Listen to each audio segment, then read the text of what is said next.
In Veneto gli aspiranti parlamentari del Movimento 5 Stelle erano circa 120, divisi tra circoscrizione Est, che comprendeva le province di Venezia, Treviso e Belluno, e Ovest con le altre 4 province. Le parlamentarie sono state un successo, anche se caratterizzate da molte polemiche che l'anima del movimento, Beppe Grillo, ha ignorato. Siamo pieni di hacker che ci escono dalle orecchie. Ci stanno bloccando un po' il server, noi facciamo delle contromisure, loro fanno le contromosse, è una guerra all'ultimo sangue, è la democrazia per mandare un po' di gente in Parlamento normale.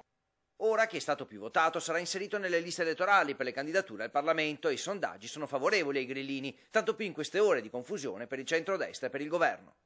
Sappiamo che con i sondaggi che abbiamo attualmente potremmo mandare in Parlamento 6 o 7 senatori e circa dai 12 ai 14 deputati, ecco, di cui 6 nella circoscrizione Est e circa 8, sempre così, detto a grandi numeri, nella circoscrizione Ovest.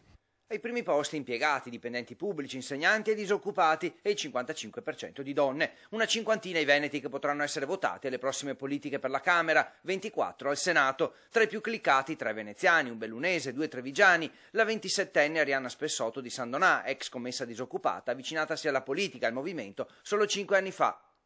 La molla che mi ha fatto scattare è stata la voglia di contribuire al cambiamento culturale che il Movimento 5 Stelle sta portando avanti.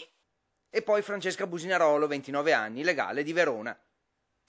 La mia esperienza con il Movimento 5 Stelle inizia molti anni fa.